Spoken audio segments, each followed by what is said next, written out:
제4장 일곱 부활. 기독교 교리의 중요한 것 중 하나는 부활이다. 예수 그리스도는 부활하셨으며 그를 믿는 성도들도 부활한다고 성경은 말씀하고 있다. 우리는 이 책에서 부활에 대해 말할 텐데 주목할 것은 성경에는 한 가지나 두 가지의 부활만 언급되어 있는 것이 아니라 7가지의 부활이 언급되어 있다는 것이다. 물론 성경은 기본적으로 첫째 부활과 둘째 부활에 대해서 이야기한다. 즉, 산자의 부활과 죽은 자의 부활이며 이것들은 두 가지의 주된 부활이다. 그러나 성경에는 이 밖에 5가지의 서로 다른 부활이 더 언급된다. 이제 우리는 이것들에 관해서 이야기할 것이다. 고린도전서 15장은 첫째 부활에 대해서 알려주고 있다. 그래서 우리는 첫째 부활에 관해서는 특별히 문제를 제기하지 않을 것이다. 고린도전서 15장 14에서 19절은 그리스도의 부활에 대해서 말하고 있다. 성경은 그리스도의 부활에 대해서 말하기를 만일 그리스도께서 일으켜지지 못하셨다면 너희의 믿음도 헛되고 너희가 여전히 너희 죄들 가운데 있는 것이라고 말한다. 고린도전서 15장 17절. 만약 그리스도께서 죽은 자들에게서 살아나지 못하셨다면 우리는 거짓말쟁이가 될 것이다. 1. 예수 그리스도의 부활. 많은 사람은 부활절 아침에 보통 이 찬송을 부른다. 무덤에 머물러 예수 내 구주, 새벽 기다렸네, 예수 내 주. 원수를 다 이기고 무덤에서 살아나셨네. 어둠 권세 이기시고 나와서 성도 함께 길이 다스리시네. 첫째 부활은 예수 그리스도의 부활이다. 예수 그리스도의 몸이 죽은 자들로부터 부활하셨다. 현대의 많은 사람들은 이 사실을 믿지 않고 심지어 교회에 다닌다고 하는 사람들과 신학자들 중에서도 예수 그리스도의 몸의 실제적인 부활을 믿지 않는 사람들이 많다. 그러나 우리가 예수 그리스도의 부활을 이야기할 때 이 말은 문자적으로 그분의 몸이 죽은 자들로부터 부활하셨다는 말이다. 주님은 제자들에게 영은 살과 뼈가 없지만 너희가 보는 바와 같이 나는 있느니라고 말씀하셨다. 누가복음 24장 39절. 미국의 대부분의 교회들은 부활절, 이스터 아침만 되면 이 말씀을 읽는다. 그리고 부활에 관하여 말하기를 그리스도의 제자들에게 있어서 그는 영원히 사시는 것처럼 보였으며 그리스도의 영은 오늘날도 여전히 우리와 함께 거하신다 라고 하며 그는 모든 육신적인 것들로부터 탈피하여 영광으로 들어가셨다고 말한다. 대부분의 교회들이 이 구절을 사용하면서 그는 그의 제자들의 마음 안에 살아계신다 라고 말한다. 그러나 분명히 알 것은 주님은 단지 그의 제자들의 마음속에만 거하시는 것이 아니다. 그는 살과 뼈가 있는 몸으로 부활하셨으며 바로 그 몸으로 하나님 아버지의 오른편에 올라가 계신다. 그리고 그 언젠가 나는 그분을 뵐 것이다. 오, 나는 그를 보기 원하네. 그의 얼굴을 쳐다보기 원하네. 라는 노래처럼 언젠가 나는 그분을 뵐 것이다. 기독교는 다른 모든 종교들과는 다른 현저한 차이가 있다. 그것은 구세주가 무덤으로부터 일어나셨다는 사실이다. 만약에 어느 누군가가 예수 그리스도의 뼈를 하나라도 발견해낸다면 우리의 종교라는 것은 너무도 가치가 없는 것이어서 지옥으로 밀어 넣으려고 힘쓸 필요조차 없는 것이 되고 말 것이다. 만약 나에게 불교 신자들이나 도교 신자들이나 유교 신자들 그리고 크리슈나의 추종자들이 있다면 나는 그들에게 이들 종교들은 모두 그 창시자가 없더라도 존재할 수 있다고 담대하게 말할 것이다. 부처가 무덤 속에 죽어 있을지라도 누구든지 불교 신자가 될 수 있다. 비록 공자가 죽어 있을지라도 누구든지 훌륭한 유교 신자가 될 수 있다. 이 세상에서 기독교를 제외한 어떠한 종교도 그 종교 지도자의 육체가 그 종교에게 영향을 주는 종교는 존재하지 않는다. 한 번은 어느 선교사가 인도에 갔을 때 부처의 뼈가 거리를 행렬하는 것을 보았다. 그 선교사가 뭔가 중얼거리고 있는 것을 그 옆에 서 있던 영어를 할 줄 아는 한 힌두교인이 듣고 지금 무슨 말을 하고 있소? 라고 물었다. 그는 대답하기를 나는 지금 막 생각했습니다. 만약 내 종교의 창시자의 뼈가 단 하나라도 발견된다면 나의 종교는 더 이상 전파할 가치가 없을 것입니다. 라고 말했다 한다. 이 말은 진리이다. 만약 당신이 예수 그리스도의 손가락 뼈 하나라도 발견할 수 있다면 나는 오늘 당장 설교를 중단해야 할 것이다. 혹자는 말하기를 그래도 당신은 직업인으로서 설교할 수 있지 않소? 라고 할지도 모른다. 하지만 나는 생계를 위해서 거짓말로 설교하고 싶지는 않다. 내가 거짓말로 설교를 해야 한다면 나는 차라리 그만둘 것이다. 이것보다 생계를 위해 더 쉬운 일이 많이 있기 때문이다. 만약 설교자인 당신이 예수 그리스도의 문자적인 부활을 믿지 않는다면 당장 설교를 그만두고 다른 일을 찾아보는 것이 좋을 것이다. 자, 그는 죽은 자들로부터 부활하셨다. 당신은 일찍이 이 세상이 들었던 최고의 뉴스가 무엇인지 아는가? 그것은 라디오 방송국에서 했던 뉴스가 아니다. TV에서 시작된 뉴스도 아니다. 이 세상이 일찍이 들었던 그 뉴스는 결코 라이프지나 룩지 또는 뉴스위크지나 타임지에서 출판되지 않았다. 이 세상이 일찍이 들었던 그 가장 커다란 뉴스는 무덤으로부터 나왔다. 몇 명의 여인들이 무덤에 가서 예수를 찾았을 때 한 천사가 그분은 여기에 계시지 않고 말씀하셨던 대로 살아나셨느니라고 말했다. 마태복음 28장 6절. 그 후 2000년 동안 과학의 발전과 역사의 변천과 많은 사건들이 뉴스로 다루어졌을지라도 그것들은 내가 죽었을 때 나를 위해 아무것도 할 수 없다. 그러나 내가 흙 속에 누워 재와 구더기가 나를 덮어 그 옛날 욥이 내 피부의 벌레들이 이 몸을 멸하여도 라고 말함과 같이 될 때 욥기 19장 26절. 나는 신문이나 잡지나 TV나 라디오에서 듣지 못했던 좋은 소식을 그곳으로부터 듣게 될 것이다. 나는 그 무덤에서 분명히 들었다. 그분은 여기에 계시지 않고 살아나셨느니라. 마찬가지로 나는 일어날 것이다. 우리는 여기서 썩어진 옛 육신을 보고 있지만 이 육신은 팔려졌으며 언젠가 나는 새 것을 입을 것이다. 이 같은 좋은 소식이 또 있을까? 결코 없을 것이다. 자, 첫 번째 부활은 죽은 자들로부터 일어나신 예수 그리스도의 부활이다. 바울은 다음과 같이 말했다.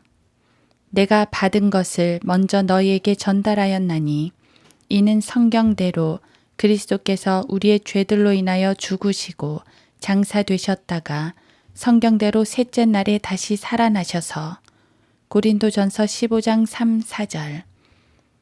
만약 이것이 사실이 아니라면 나는 거짓말쟁이이다. 만약 이것이 사실이 아니라면 당신의 믿음은 헛된 것이다. 만약 이것이 사실이 아니라면 나는 나의 죄들 안에서 죽어 있고 당신도 당신의 죄들 안에서 죽어 있으며 내가 당신에게 전해줄 메시지는 아무것도 없다. 고린도전서 15장 17절. 2. 구약 성도들의 부활. 우리는 같은 장 23절에서 또 다른 부활을 발견할 수 있다. 고린도전서 15장 23절은 그리스도가 첫 열매들이요 라고 말하고 있다. 첫 열매라는 말이 복수로 나타나 있음에 주목하라. 첫 열매가 아니라 첫 열매들이다.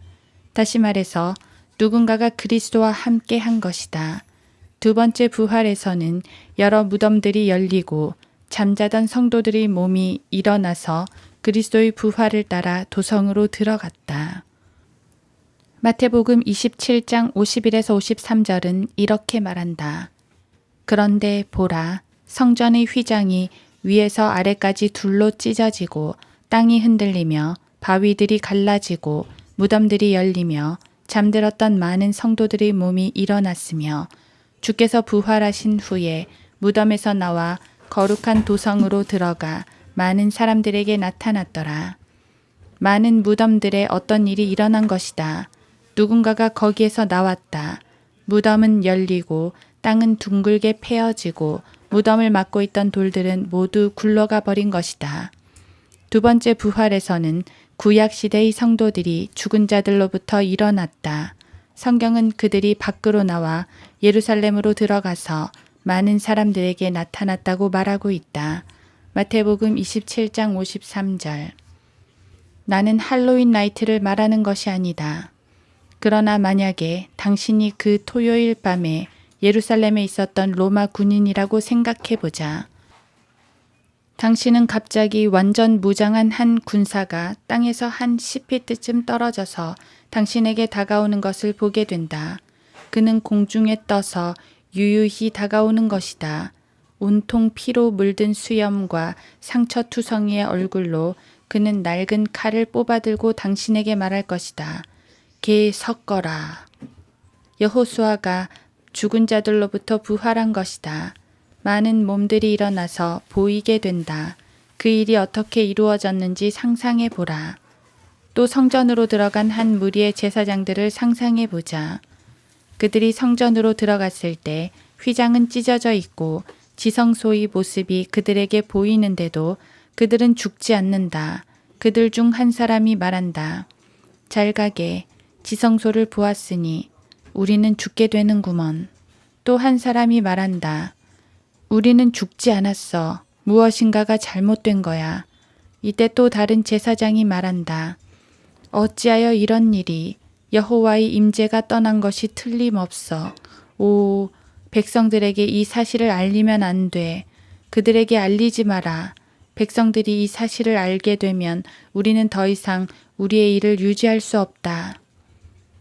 그들이 성전을 나오자 어떤 물체가 약 15피트쯤 공중에 떠서 그들에게 유유히 다가오고 있다. 그 물체는 제사장의 의복과 흉패를 걸치고 있으며 거기에는 주께 성결이라 써 있다. 그는 대제사장 아론이다. 구약 성도들이 죽은 자들로부터 일어난 것이다. 아론은 유유히 다가와 그들에게 말한다. 여기 있는 제사장들은 어떤 놈들인가? 이렇게 무덤들이 열렸고 잠들었던 성도들의 몸들이 일어나게 되었으며 그리스도의 부활을 따라 그 도성 안에 나타난 것이다. 이것이 두 번째 부활이다. 그리스도께서 죽은 자들로부터 일어나셨을 때 그는 혼자 일어나신 것이 아니었다. 구약 성도들이 그와 함께 일어난 것이다. 만약 당신이 거기에 가서 그 무덤들이 파헤쳐 열려지는 광경을 보았다면 당신은 돌들이 굴러가고 땅에 텅 빈 구멍들이 생기며 비석들이 툭툭 떨어져 나가는 것을 보았을 것이며 또 당신이 좋아했던 먼저 간 사람들을 만날 수 있었을 것이다. 3. 그리스도인의 영적인 부활. 제3의 부활을 보자. 세 번째로 살펴볼 부활의 모습은 영적인 부활로서 자연인이 거듭나서 그리스도인이 되는 그 순간 영이 살아나는 부활을 말한다.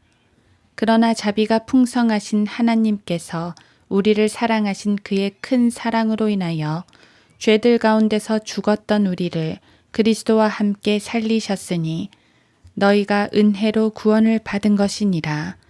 또 함께 일으키사 그리스도 예수 안에서 천상에 함께 앉히셨으니 에베소서 2장 4에서 6절. 그리스도께서 당신을 구원하셨을 때 그는 죽은 자들로부터 당신을 취하셔서 당신에게 생명을 주셨다. 에베소서 5장 14절에서 잠자는 자여 깨어라. 그리고 죽은 자들로부터 일어나라. 그러면 그리스도께서 너에게 빛을 주시리라고 말한다. 여기서 죽은 자들로부터 일어나라고 한 말은 구원받지 못한 사람에게 쓴 것이 아니라 구원받은 사람에게 쓴 것이다. 모든 그리스도인들은 영적으로 죽어 있는 상태에서 예수 그리스도를 믿음으로 말미암아 살아나게 되었다. 거듭나기 이전에 모든 사람의 영은 죽어 있었다. 그러나 그가 거듭날 때 성령께서 그의 안에 들어와 그의 죽은 영을 살리신다.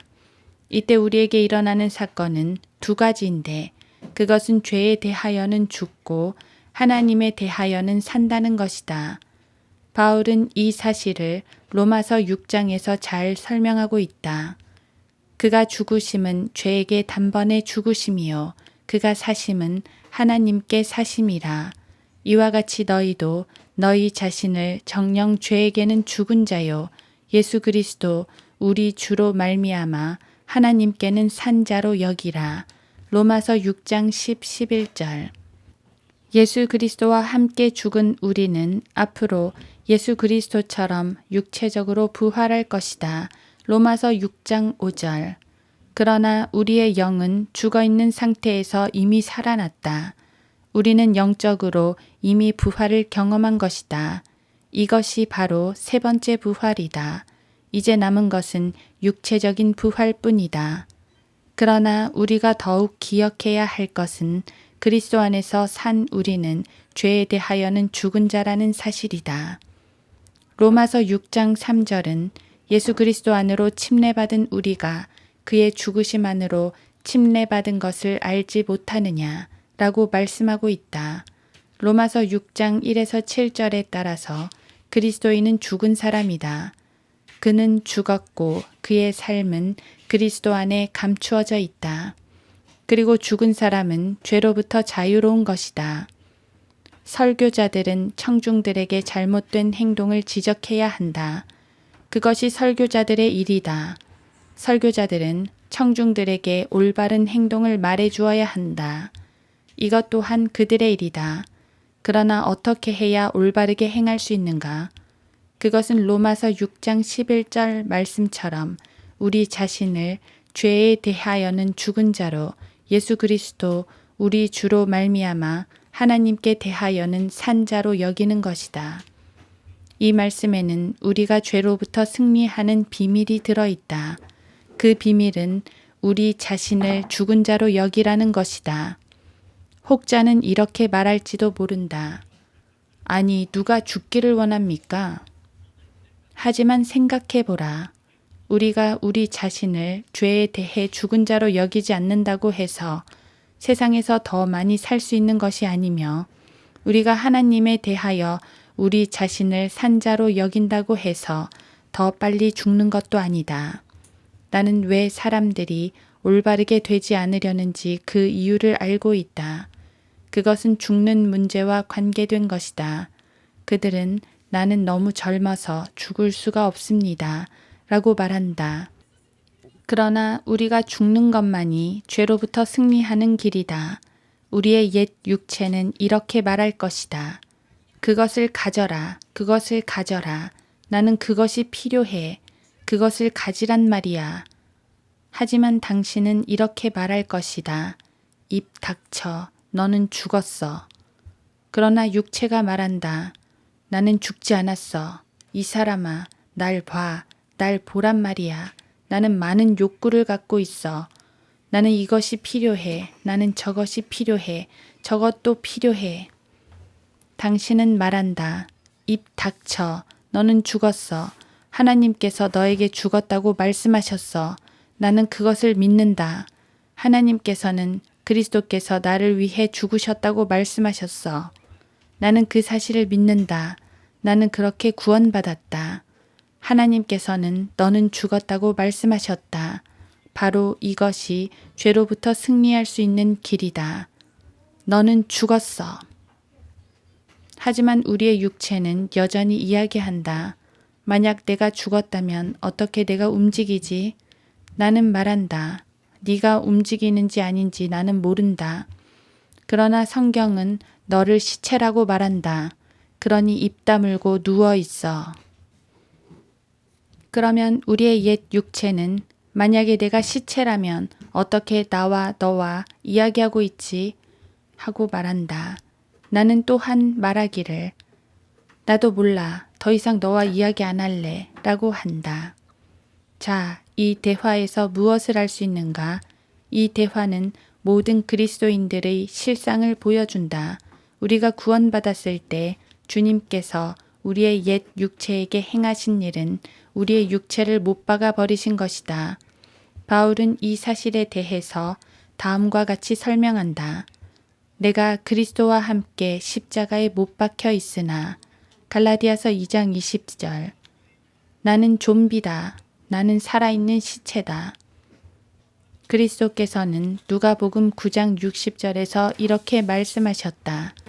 죽은 자들로 그들의 죽은 자를 장사 지내게 하고 그들은 움직였다.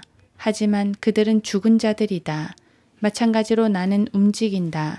그러나 나는 죽은 사람이다. 나와 관련하여 알 수 있는 유일한 것은 나는 육체로는 죽은 사람이요 영으로는 산 사람이라는 것이다. 그러나 구원받지 못한 사람은 거꾸로 육으로는 살았지만 영으로는 죽은 사람이다. 당신이 구원받았을 때 주님께서는 그 옛사람을 취하셔서 십자가에 못 박아 버리셨다.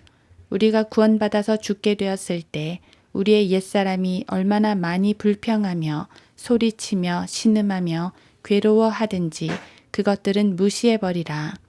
그렇지 않으면 하나님을 섬기는 것 이상으로 그 시체를 위하여 심부름하며 시간을 보내게 될 것이다. 혹자는 나는 생명으로 가득 차 있소 라고 말할지 모르지만 그가 잡은 것은 목이 잘렸음에도 아직 파닥거리고 있는 치킨에 불과하다. 구원받은 사람과 구원받지 않은 사람은 외형적으로는 별로 차이가 없는 것 같아도 내적으로는 엄청난 차이가 있다. 만약 당신이 구원받았다면 당신의 몸 안에 무엇이 있는지 확인해 보라.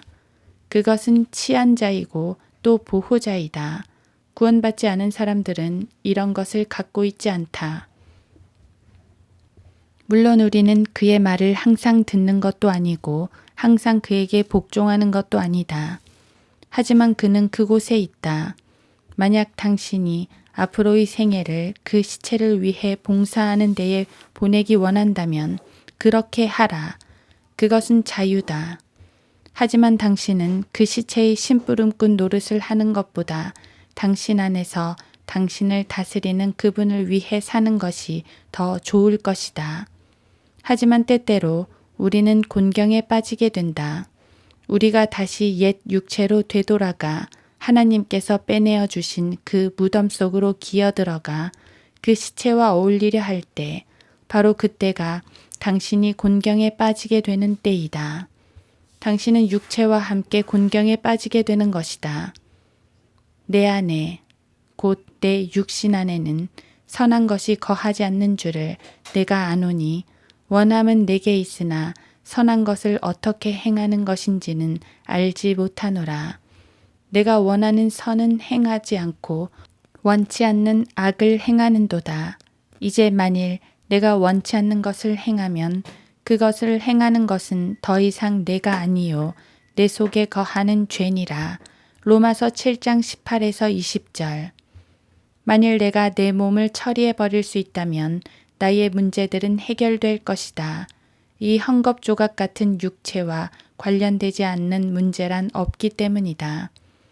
그러나 나는 육체적인 죽음에 이를 때까지는 육체를 처리할 수 없다. 그리하여 내가 한 법을 발견하노니 그것은 내가 선을 행하고자 할 때 악이 나와 함께 있다는 것이라. 내가 속사람을 따라 하나님의 법을 즐거워하나 내 지체들 속에 있는 또 하나의 법이 내 생각의 법과 싸워 나를 내 지체들 속에 있는 죄의 법에게로 사로잡아 오는 것을 보는도다. 오, 나는 비참한 사람이로다. 누가 이 사망의 몸에서 나를 구해낼 것인가? 예수 그리스도 우리 주를 통하여 하나님께 감사하노라. 그러므로 내 자신이 생각으로는 하나님의 법을 섬기지만 육신으로는 죄의 법을 섬기노라. 로마서 7장 21에서 25절. 모든 그리스도인이 살아있는 시체라는 사실을 기억하라. 옛날 로마 시대에는 유명한 죄수를 잡아다가 시체에 묶어놓고 그를 심하게 때린 후 전쟁에다가 버리는 처형법이 있었다. 만약 그 죄수가 전쟁터에서 빠져나가기 위해 일어서게 되면 그에게 묶여있는 200파운드나 되는 그 시체 덩어리와 함께 움직여야 한다. 그렇게 버려진 죄수들은 거의 살아나오지 못한다. 대부분은 거기서 기절해 그 시체와 더불어 썩게 된다. 물도 먹지 못한 채 이틀만 거기에 누워 있으면 탈진하여 움직이거나 탈출할 수도 없다. 그들은 3, 4일 동안 거기서 악취나는 시체 옆에 누워 있어야 한다. 그러면 그는 시체와 함께 썩게 된다. 이것이 바로 모든 구원받은 사람들의 상태이다. 나는 지금 썩고 냄새나고 골마 들어가는 시체와 함께 묶여 있는 것이다. 그래서 바울은 로마서 7장 24절에서 오, 나는 비참한 사람이로다. 누가 이 사망의 몸에서 나를 구해낼 것인가? 라고 말하고 있다. 우리는 우리 안에서 다스리시는 분을 따르면서도 또 다른 어떤 것을 붙들고 있다. 그리고 다음 순간 싸움이 시작된다. 나는 원한다. 나는 원한다. 나는 그것을 원한다. 원한다. 입 닥쳐. 너는 죽었어. 우리는 우리의 육신을 죽은 것으로 여겨야 한다. 바울은 에베소서 5장 14절에서 잠자는 자여 깨어라. 그리고 죽은 자들로부터 일어나라. 그러면 그리스도께서 내게 빛을 주시리라 고 말한다. 이 말씀에 따라서 주님께서는 우리를 일으키시고 옮겨 놓으셨다. 하지만 당신은 계속해서 당신이 묻혀 있던 땅, 그 구덩이 속을 들여다보고 있는 것이다.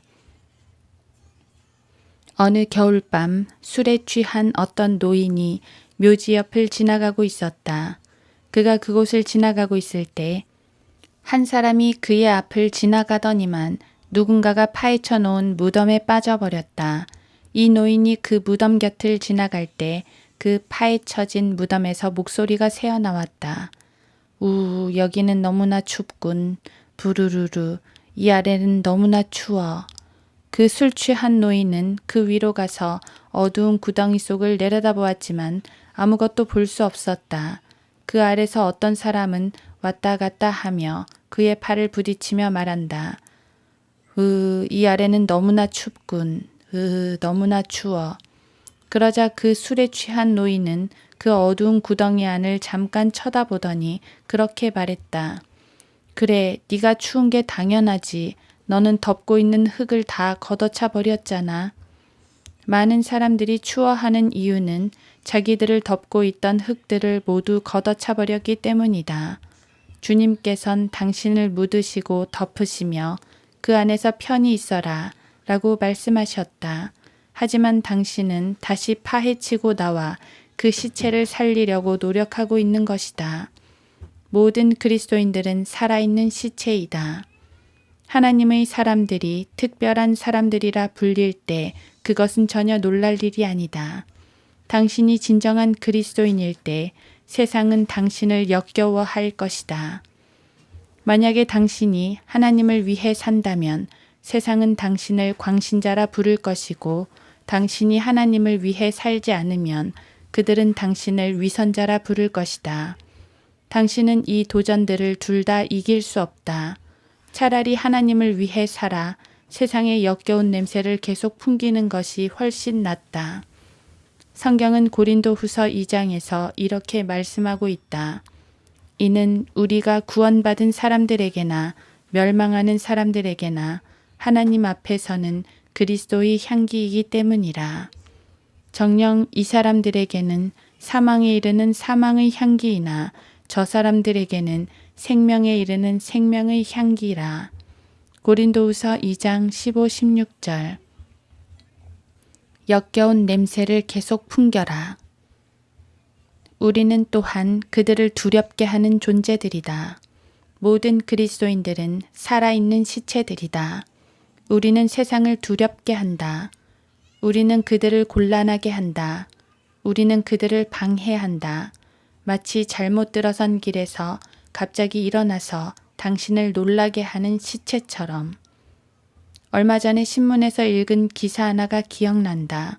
어떤 연구차가 워싱턴 DC에서 아틀란타로 내려가고 있었다. 차 안에는 운전사 둘이 있었는데 한 사람은 백인이었고 한 사람은 유색인이었다. 그들은 아틀란타에 있는 장례터로 가야 했고 그레이트 스모키 드라이브를 통과해 가는 길을 택했다. 길이 멀기에 그들은 교대로 운전하기로 해서 유색인은 자고 백인이 운전하게 되었다. 그들이 애쉬빌 북부 어딘가에 이르렀을 때 도로를 따라 걷고 있는 도보 여행자 한 명을 지나치게 되었다. 마침 비바람이 치고 있어서 그 백인은 그 여행자를 안타깝게 여겼다. 여보게, 올라타게. 하지만 저 뒤에 타고 있어야 할 걸세. 거긴 시체가 있긴 하지만 말이야. 그 여행자는 적잖이 놀랐으나 괜찮소 라고 말하고 관 뒤쪽에 자리를 잡고 앉았다. 그들은 핸더스빌로 곡선 길들을 내려가고 있었다. 그린빌로 내려올 때는 약 새벽 2시쯤 되었다. 한밤중에 그 백인은 유색인 운전수를 깨우며 말했다. 자, 이제 네가 운전할 차례야. 그래서 백인은 자러 들어갔고 그 유색인 운전자가 차를 몰기 시작했다. 그러나 그는 뒤에 살아있는 보도 여행자가 한 명이 있다는 사실을 몰랐다. 그들이 유턴길을 내려오고 있을 때 뒤에 있던 여행자는 담배를 피우고 싶어져서 운전석과 객실 사이에 있는 유리문을 두드렸다. 그 유색인이 뒤를 돌아보자 뒤에 있던 그 여행자는 다시 유리를 두드렸다. 그러자 그 유색인은 다시 눈을 돌려 말처럼 눈을 동그랗게 뜨고 도로를 쳐다보고 식은땀을 흘렸다. 뒤에 있던 사람은 유리문을 열고 그 어깨를 툭툭 치며 말했다. 이보쇼, 핸더슨빌까지는 얼마나 남았소? 으악! 그 유색인은 브레이크를 콱 밟고 차 밖으로 뛰쳐나갔다. 그들은 3일 동안 그를 찾지 못했다. 이 일은 하나님의 사람들에게 일어나는 일과 얼마나 비슷한가. 우리가 성경을 팔에 끼고 방 안으로 들어올 때 사람들은 반쯤 죽을 정도로 두려워한다. 왜냐하면 우리는 걸어다니는 시체들이기 때문이다. 우리들은 산 송장들이다. 에베소서 2장으로 돌아가 1절에서 7절을 읽고 이 부활이 영적인 부활임을 주목하라. 6절은 이렇게 말한다.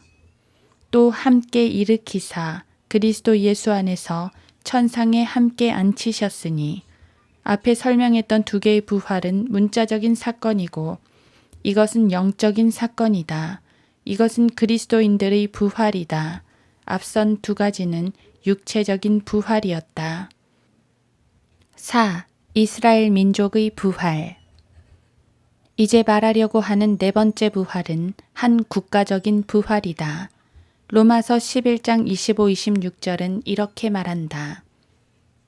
형제들아, 너희가 스스로 지혜 있는 체하지 않게 하기 위하여 이 신비를 너희가 모르기를 내가 원치 아니하노니 이는 이방인들의 충만함이 차기까지는 이스라엘의 일부가 완고하게 된 것이라. 그리하여 온 이스라엘이 구원을 받으리라. 기록된 바와 같이 구원자가 시온에서 와서 야곱에게서 경건치 아니한 것을 제거하리라. 이 구절에서 바울은 어느 날엔가 이스라엘이 한 나라로서 부활할 것이라는 사실을 분명하게 말해주고 있다. 에스겔 37장을 펴서 1절부터 30절까지 읽어보자. 에스겔이 이 부활에 대해 언급할 때 뼈로 가득 찬 골짜기라고 부르고 있다는 사실을 주목하라. 에스겔은 나가서 골짜기로 들어간다. 그가 이 모든 뼈들을 보니 그 뼈들은 말랐고 그들의 소망은 끊겼다. 아마도 에스겔은 주께서는 이 뼈들로 무엇을 하시려나이까? 라고 말했을 것이다. 여호와께서는 인자야, 이 뼈들이 살 수 있겠느냐? 라고 물으신다. 에스겔 37장 3절. 에스겔은 주 하나님이여 주께서 아시나이다 라고 대답한다. 에스겔 37장 3절. 이에 하나님께서는 이 뼈들에게 예언하여 그들에게 말하라 라고 말씀하신다. 에스겔 37장 4절. 그리고 에스겔은 예언했고 에스겔 37장 7절. 그 뼈들에게 바람이 불어오니 에스겔 37장 9절. 큰 군대가 그들의 발로 섰다. 에스겔 37장 10절. 그리고 하나님께서 그 꿈을 에스겔에게 풀어주시면서 인자야 이 뼈들은 이스라엘이 온 집이라. 보라 오 내 백성아 내가 너희 무덤들을 열어서 너희로 너희의 무덤들로부터 나오게 하여 너희를 이스라엘 땅으로 데려오리라. 오 내 백성들아 내가 너희의 무덤들을 열어서 너희의 무덤들로부터 너희를 나오게 할 때 너희는 내가 주인 줄 알 것이며 내 영을 너희 안에 두리니 그리하면 너희가 살리라. 또 내가 너희를 너희의 본토에 두리니 그때 너희는 나 주가 그것을 말하였고 수행한 줄 알리라. 주가 말하노라 라고 말씀하셨다. 에스겔 37장 11에서 14절. 이것은 이스라엘의 국가적인 부활에 대한 언급이다. 하나님께서는 이스라엘 민족을 취하셔서 국가적으로 부활시키실 것이고 그들을 돌이켜 약속의 땅으로 돌아오게 하실 것이다. 그들은 BC 606년 이래로 나라가 없었다. 그들이 1948년에 귀향하여 다시 일어설 때까지 그들은 2500년 동안이나 나라 없이 떠돌아다녔다.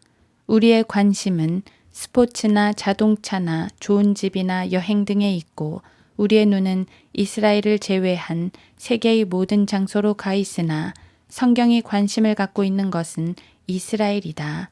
성경은 그들이 돌아갈 것이라고 말했고 그들은 돌아갔다. 어찌 된 일인가? 수년 동안 많은 설교자들은 그들이 돌아가지 않을 것이라고 설교했다. 후천년주의와 무천년주의 설교자들은 이스라엘의 회복은 성경 어디에도 없다. 그것은 영적인 것일 뿐이다. 하나님께서는 정치적인 나라로서의 이스라엘과는 완전히 끝내셨다. 라고 설교했다. 확대 성경은 데살로니가 전서 2장에서 유대인과 관련하여 다음과 같이 말하고 있다. 그러나 하나님의 진노가 마침내 그들 위에 임하였으니 완전하고도 영원한 진노로다. 이것은 일찍이 지옥으로부터 올라온 것 중 가장 큰 거짓말이다. 하나님의 진노는 그들 위에 영원히 내리지 않았다. 그것은 가득 임했지만 영원히 임하지는 않았다. 어느 날 하나님께서는 그들을 영적으로 회복시키실 것이다. 지금까지 그들은 국가적으로 회복되어 왔다. 그들은 본토로 돌아와 있다. 금세기의 많은 사람들은 자기들의 세대 안에서 일어났던 이 일을 보며 살아왔으나 그들은 그 중요성을 결코 깨닫지 못했다. 우리는 나에 그렇게도 열중해 있다. 이제 그 나에서 눈을 떼고 거기서 나와 무엇이 어떻게 이루어지고 있는지 찾아보라. 자, 에스겔은 커다란 군대가 그 발로 서 있다고 말했다. 이것은 유대인들의 부활에 대해 언급하고 있는 것이다. 유대인은 하나님께서 이 땅 위에서 특별한 모양으로 다루시는 유일한 민족이다. 어떤 다른 민족도 하나님의 약속을 받지 못했다. 어떤 다른 민족도 두 번째의 기회를 약속받지 못했다. 성경은 하나님을 잊어버린 민족은 어느 민족이든지 다 지옥에 들어갈 것이라고 말하고 있으나 이스라엘만은 예외이다. 이스라엘은 그리스도의 처형을 도왔다. 그들은 메시아를 거부했다. 하지만 성경은 하나님께서 그 땅을 민족적으로 회복시키시고 그 백성을 영적으로 회복시키실 것이며 그들은 예수 그리스도께로 돌아와 그를 그들의 구세주로 신뢰할 것이라고 말하고 있다. 그리고 이 일은 앞으로 수년 안에 이루어질 것이다. 제1차 세계대전이 끝나던 1918년으로 되돌아가 보자. 국가들이 모여서 발포와 선언을 체결했다. 그들 중 얼마가 이스라엘 땅을 유대인들에게 돌려주겠다고 했다. 그러자 아라비아의 트렌드 머프티가 의회에 나타나 평화가 여러분에게 있기를 이라고 말하면서 원유를 가지고 협박하기를 유대인들이 그 지역을 차지하게 될 경우 그들이 잃게 될 모든 원유에 관해서 이야기했다. 그때 영국인들은 발포와 선언을 취소하고 유대인들은 그 땅을 얻을 수 없다라고 말했다. 그래서 유대인들의 선박이 팔레스타인으로 가려고 해변에 정박하고 출항할 때면 그들은 독일이 아닌 영국의 캠프 지역을 파괴했다. 나는 그들에게 가시철조망이 둘러쳐져 있는 것을 보았다. 어떤 배들은 이태리나 스페인 그리고 아프리카에 있는 항구를 찾으려 했으나 정박할 땅을 찾지 못했다. 1918년에 팔레스타인으로 돌아가려고 했던 이 유대인들 중에 어떤 이들은 지구의 반바퀴 정도를 항해하며 헤매야 했다. 상하이가 그들이 정박했던 유일한 항구였다. 영국이 발포와 선언을 취소했을 때 하나님께서는 영국을 치실 준비를 갖추셨다. 성경은 다음과 같이 말하고 있다. 너를 축복하는 자들에게 내가 복을 주고 너를 저주하는 자를 저주하리라. 내 안에서 땅의 모든 족속들이 복을 받을 것이라. 창세기 12장 3절. 주님께서는 괴벨과 괴린과 아돌프 히틀러에게 가셔서 말씀하셨다. 공군을 준비시켜라. 이 일을 행할 폭탄이 남아있지 않느냐. 폭탄이 떨어졌다. 그들이 영국을 쳤을 때 그것은 실로 피와 땀과 눈물이었다. 그러나 그 후에 히틀러가 독일에서 유대인에게 행했던 것을 기억하라. 그는 약 600만 명의 유대인들에게 가스를 먹여 죽였다. 어떤 남자들은 살가죽이 벗겨지고 그것으로 램프쉐이드가 만들어졌다. 여자들과 아이들도 잡혀 가스실에서 죽었다. 시체들이 나오면 호스로 씻어 그들의 금리빨에서 금을 얻어냈다. 그리고 그들의 머리카락을 잘라서 그것으로 매트리스를 채워 넣었다. 또한 몸뚱아리들은 불에 태워졌고 그것들로 비누를 만들어서 장사를 했다. 나는 그 영수증을 본 일이 있다. 이 죄수는 이러이러한 날 동안 생존에 있었고 생계비, 식비, 총시간, 총노동, 그를 제작했던 비용이 얼마니까 순이익은 1000마르크. 600만 명의 사람들은 권리를 잃어버렸다. 그들은 동물과 다를 바 없었다. 그러나 독일이 이러한 일들을 자행했을 때 하나님께서는 미국으로 발걸음을 옮기셔서 말씀하셨다. 네가 할 일이 있다. 폭격기들을 보내라. 이 폭격기들이 함부르크에 폭탄을 뿌렸을 때 사람들은 목욕통 속에 삽으로 찍혀 들어가게 되었다. 당신이 성경을 갖고 있다면 당신은 모든 것의 열쇠를 갖고 있는 것이다. 제1차 세계대전은 유대인들을 위해 그 땅이 준비되는 전쟁이었고 제2차 세계대전은 그 땅을 위해 유대인이 준비되는 전쟁이었다. 미국이나 영국, 독일, 러시아, 일본, 중국 등은 고려되지도 않았다. 성경으로 가라. 제1차 세계대전 이전에 모든 나라들은 그 땅을 유대인에게 주지 않았다. 그러나 주께서는 말씀하셨다. 나는 너를 돌려보낼 것이다. 세계의 모든 나라들이 이 전쟁에 휩쓸렸다. 1914년부터 1918년. 그리고 그 땅은 준비되었다. 그 땅이 준비된 그때에 주님은 유대인들에게 말씀하셨다. 너희는 그 땅으로 돌아가라. 1929년부터 1933년. 그리고 유대인들은 말했다. 당신의 행사는 선하시나이다. 그렇다. 그들은 독일 땅의 반 정도 되는 땅을 얻었다. 결국 제2차 세계대전은 일어났고 히틀러와 에히만과 헤스가 종말을 맞이했을 때 그들은 그 땅으로 돌아갈 준비가 다 되었다. 언젠가 사람들이 나에게 이렇게 물은 적이 있다. 당신은 유대인인가요? 나는 대답했다. 나는 구원받은 유대인입니다.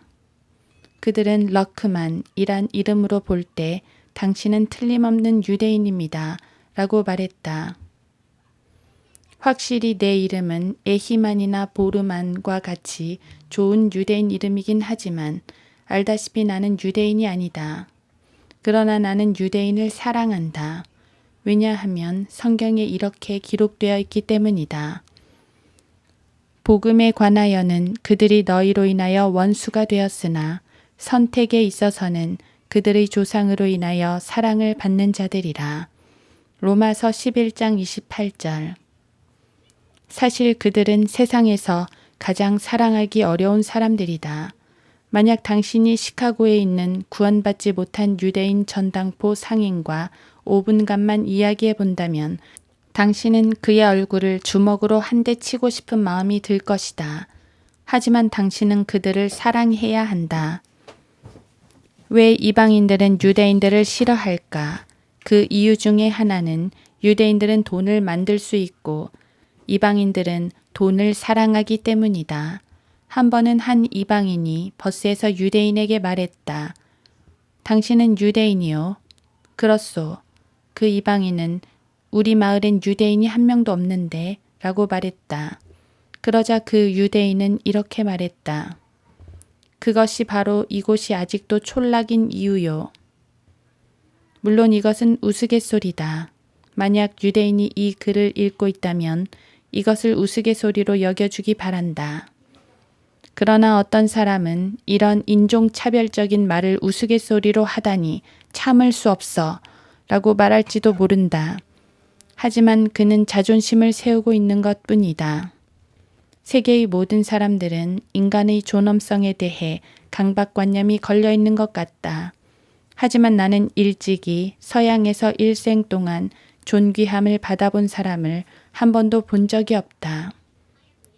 만약에 내가 당신의 기상하는 시간부터 잠자리에 드는 시간까지의 14시간 동안을 비디오 테이프에 녹화한다면 어떤 일이 일어날까?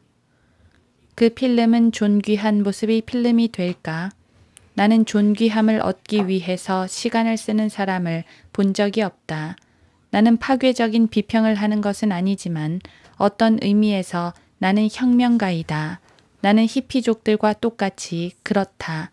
하지만 그들은 성경과 하나님 그리고 하나님의 말씀과 주님에 대하여 반항하고 있는 반면 나는 가짜들과 위선, 인간에 대한 신격화와 인간에게 영광을 주는 행위들에 대해서 반항한다. 자, 인간의 존엄성과 함께 지옥으로 가라. 혹자는 말할 것이다. 지금 뭐라고 그랬소? 인간의 존엄성과 함께 지옥으로 가라고 말했다. 내게 관심이 있는 것은 주 예수 그리스도와 그의 장엄한 모습뿐이다. 인간의 존엄성을 비롯하여 인간들의 모든 행위에 대해서는 좀 고려해 봐야겠다. 일찍이 이 땅에 살았던 유일하게 완전한 사람은 주 예수 그리스도 한 분뿐이시다. 나는 그분을 높일 것이며 그분만을 자랑할 것이다. 하나님에 대해서 내가 말할 때 농담으로 듣지 말라. 하나님의 말씀에 대해서 장난친다고도 여기지 말라. 하지만 그 외의 것에 대해서는 어떻게 해도 좋다. 하나님만을 숭고하게 여기고 나머지는 땅에 던지라. 실로 하나님은 참되시나 사람은 모두 거짓말쟁이라. 로마서 3장 4절. 5. 신약 성도들의 부활. 다섯 번째 부활은 큰 부활이다. 나는 이미 첫 열매들에 관해 말한 바 있다.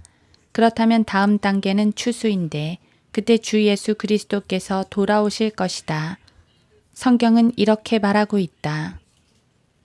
주께서 호령과 천사장의 음성과 하나님의 나팔소리와 함께 하늘로부터 친히 내려오시리니 그러면 그리스도 안에서 죽은 자들이 먼저 일어나고 그리고 나서 살아남아 있는 우리도 공중에서 주와 만나기 위하여 그들과 함께 구름 속으로 끌려 올라가리니 그리하여 우리가 영원히 주와 함께 있으리라. 그러므로 이러한 말로 서로 위로하라. 데살로니가 전서 4장 16에서 18절. 이 말씀에서 하나님께서는 우리에게 다른 사람을 위로하라고 명령하셨다. 우리는 종종 주위의 사람들이 어려운 일을 당하는 것을 보고 위로하곤 한다. 그러나 어떤 말로 위로하는가? 걱정 마세요. 살다 보면 이런 일도 있죠. 항상 좋은 일만 있는 것은 아니에요. 그러나 나는 이렇게 위로하겠다. 이것은 마지막이 아닙니다. 당신은 항상 시험받지는 않을 것이며 항상 혼자가 되지는 않을 것입니다. 당신은 항상 낭망하지는 않을 것이며 당신의 몸은 연기처럼 사라지지는 않을 것입니다. 이날의 괴로움은 이날로 끝날 것입니다. 주님은 다시 오실 것이고 우리를 데려가실 것입니다. 라고. 한 번은 펜사콜라에서 렉싱톤 기관을 움직이는 낡은 터빈을 본 적이 있다. 그 힘에 대해서 말한다면 그 항공모함의 작은 기어 중 하나가 2층 찬양대석 전체를 합한 것과 같다. 그러한 큰 힘을 본 적이 없을 것이다. 이 속에 있는 보일러가 그러한 압력을 일으키고 그 파이프 중 하나가 스팀을 뿜어낸다면 당신의 발은 두 동강이 날 것이다. 바로 그 힘이다. 2차 대전 때에 산호해에서 보일러실이 터진 일이 있었다. 사람들이 들어가 보니 시체들이 손잡이와 문에 기대 있었고 그들의 살갗은 떨어져 나갔으며 뼈들이 그 자리에 서 있었다. 눈 깜짝할 순간에 그 사람은 타버렸고 시체가 되어서 꽂혀버렸다. 이것은 그러한 힘이다. 힘. 나는 DCT 제트기를 많이 타보았다. 그 비행기는 활주로로 나와 서서히 워밍업을 하고 바람을 가르며 드디어 날아오른다. 그 날개를 치켜 올리며 날아오르는 모습을 볼 때면 마치 커다란 새가 그 날개를 푸드득거리며 솟아오르는 모습과 같다. 주위를 둘러보니 150명의 사람들과 200파운드쯤 되는 짐들을 가득 실었다. 어떻게 12톤이나 되는 물체가 하늘로 솟아오를 수가 있을까? 그러나 이 12톤의 물체는 하늘로 떠올랐다. 그것은 힘이다. 자, 당신은 내가 무엇을 말하려고 하는지 알 것이다. 성경은 다음과 같이 말한다. 예수를 죽은 자들로부터 살리신 분의 영이 너희 안에 거하시면 그리스도를 죽은 자들로부터 살리신 분이 너희 안에 거하시는 그분의 영으로 인하여 너희의 죽을 몸도 살리시리라. 로마서 8장 11절. 이 말씀은 만일 당신이 구원받았다면, 당신이 그리스도를 당신의 구세주로 영접하였다면 당신은 몸 안에 한 힘을 갖고 있다는 것을 의미한다. 그 힘은 순간적으로 눈 깜짝할 순간에 이 땅으로부터 저 안드로메다 성운을 지나 가장 먼 은하계와 가장 먼 성운과 성단 너머로 날아갈 수 있는 힘이다. 자, 이것은 힘이다. 힘. 땅 아래서 빈둥거리던 내가 달나라로 올라가고 다시 내려오고 다시 올라가고 또다시 내려오고 그러나 이것은 아무것도 아니다. 내가 이 땅을 떠날 때 나는 로켓보다 더 빠르게 올라갈 것이다. 나에 비하면 로켓은 마치 자전거가 제트기를 따라잡으려고 발버둥 치는 모습과 같을 것이다. 나는 저 달을 뒤로 남겨두고 올라갈 것이다. 뒤를 돌아볼 필요도 없다. 나를 미쳤다고 말할지 모르나 우리는 볼 것이다. 분명히 볼 것이다. 내 안에는 예수를 죽은 자들로부터 일으키신 그 성령이 계시다. 만약 예수께서 올라오셨다면 나도 또한 올라갈 것이다. 언젠가 그는 오실 것이고 나는 떠날 것이다. 그런 일이 어떻게 일어날 수 있는가? 바로 내 몸이 사신 바 되었기 때문이다. 나는 앞에서 우리의 몸이 죄들로 인해 저주받았다는 것을 설명했다. 우리가 보는 이 몸은 죽은 것이다. 하지만 이에 대해서 한 가지 더 말할 것이 있다. 그것은 구속이다. 우리의 몸은 주님에 의해서 사신 바 되었다. 너희는 값을 치르고 산 것이니 그러므로 하나님의 것인 너희 몸과 너희 영으로 하나님께 영광을 돌리라. 고린도전서 6장 20절. 그렇다. 나는 구원받았다. 그러나 나의 몸은 아직 구원받지 않았다. 이 몸은 땅에서 무덤으로 들어갈 것이다. 하지만 그것에 대해서는 값이 이미 지불되었다. 예약 할부 판매의 유치 상품을 구입해 본 적이 있는가? 당신은 돈을 이미 냈지만 그 물건은 후에 가져간다. 마찬가지로 이 몸은 값이 지불되었으나 몸의 구속은 후에 이루어질 것이다. 그분 안에서 너희도 진리의 말씀 곧 너희 구원의 복음을 듣고서 그분을 신뢰하였으니 또 너희가 그분을 믿고서 약속의 그 성령으로 인침을 받은 것이니라. 이는 값주고 사신 그 소유를 구속하기까지 우리의 유업의 보증이 되사 그의 영광을 찬양하게 하려 하심이니라. 에베소서 1장 13, 14절. 언젠가 내가 길을 따라 내려가고 있을 때 낡은 고물 자동차 한 대가 옆에 지나가고 있는 것을 보았다. 그런데 그 차 뒤에는 다음과 같은 글귀가 씌어 있었다. 웃지 마시오. 이 차는 돈 주고 산 것이요. 그것은 사실이다. 내 몸을 보고 웃지 말라. 이 몸은 값이 지불된 몸이다. 발은 지나치게 넓고 다리는 짧고 허리는 너무 길고 목은 너무 두꺼우며 머리는 너무 크고 발목과 팔목이 너무 얇은 볼품없는 모양이지만 이 몸은 값이 지불된 몸이다. 그리고 언젠가 나는 값주고 산 그 소유를 갖게 될 것이다.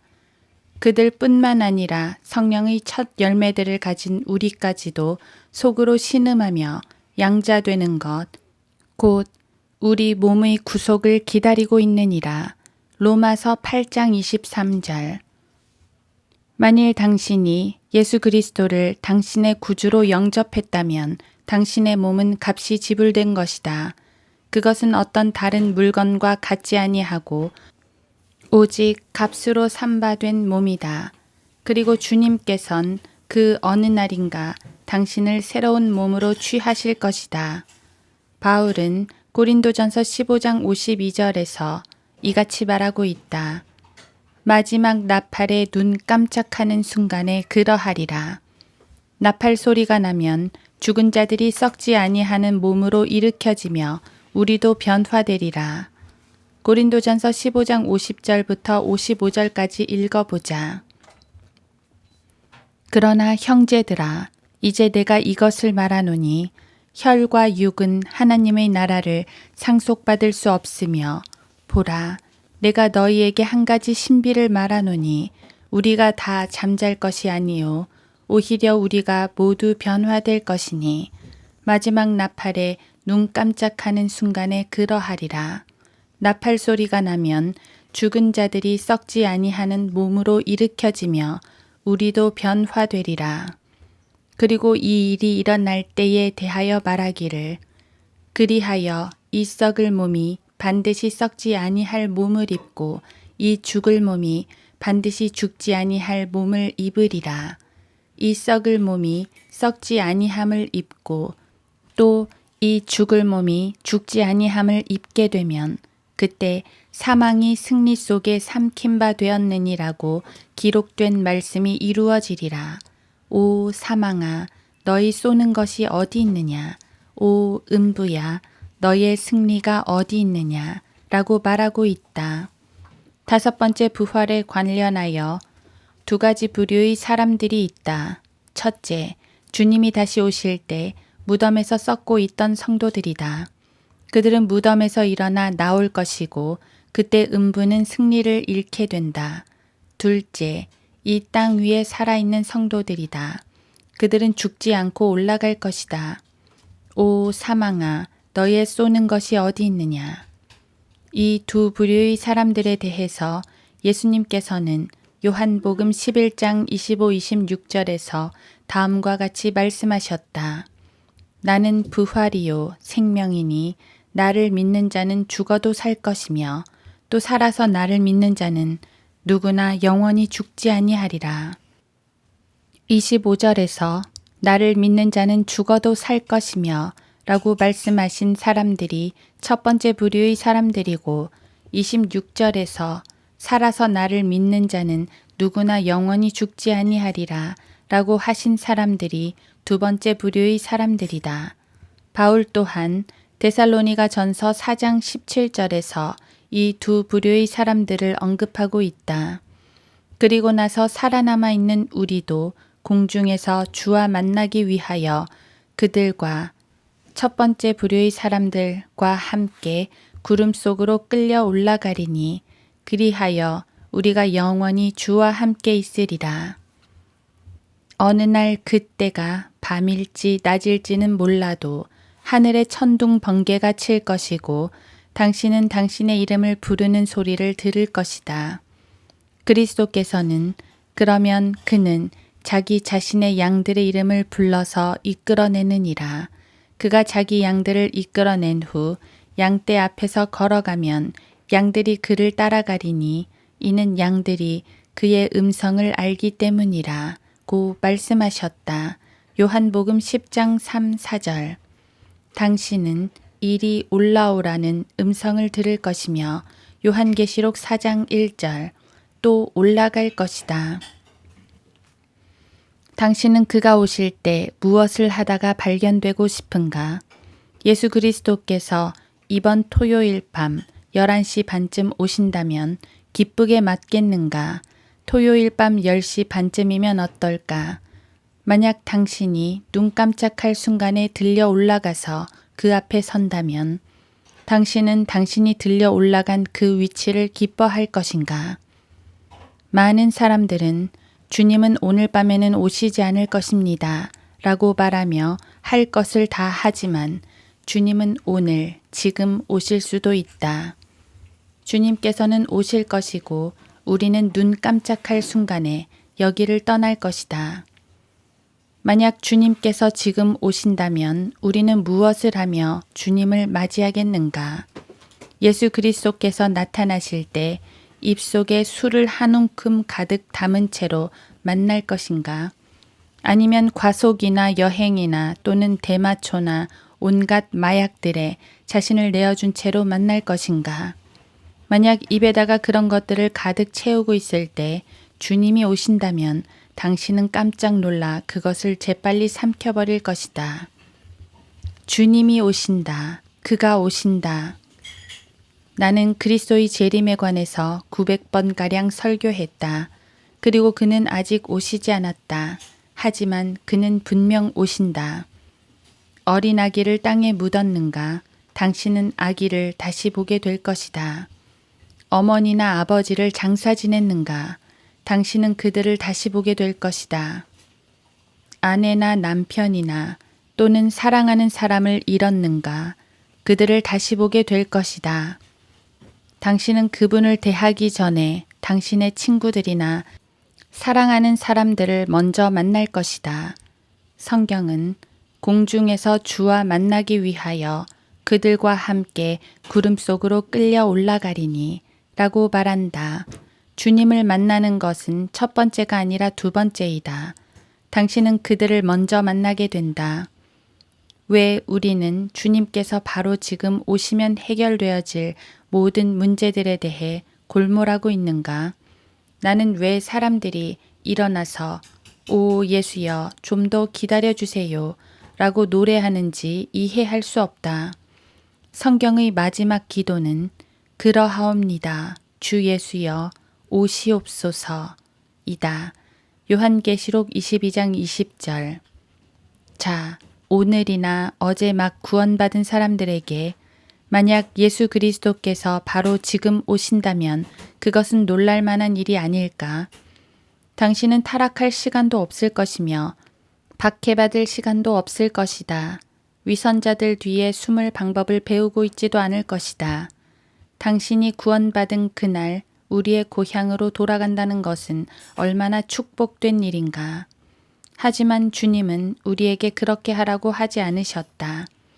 20년 전 내가 구원받았을 때 나는 그리스도인들은 모두 천사라고 생각했다. 물론 그것은 사실이다. 그들은 모두 천사처럼 변할 것이다. 마태복음 22장 30절. 내가 구원받던 날 나는 브렌트 침례교회의 앞줄로 걸어 내려갔다.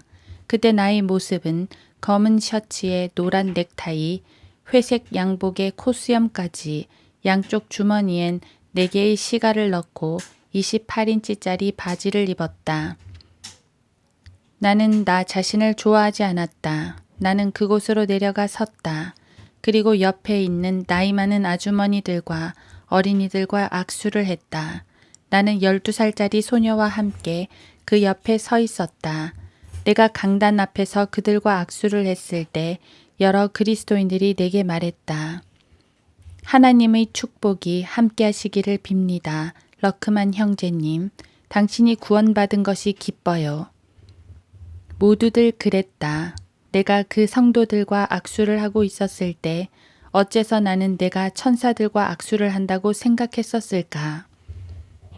만약 누군가가 나에게 어떤 부인들이 수군거리며 목사와 성도들을 비방한다는 것을 말해 주었다면, 또 어떤 아이들이 예배 시간 동안 주차장에 있는 차 안에서 사랑 노름이나 하고 있다든지, 혹은 몇 명의 집사들이 뒷방에서 돈을 훔치려 하고 있었다든지 하는 말을 나에게 했더라면 나는 그를 쏴 죽였을 것이다.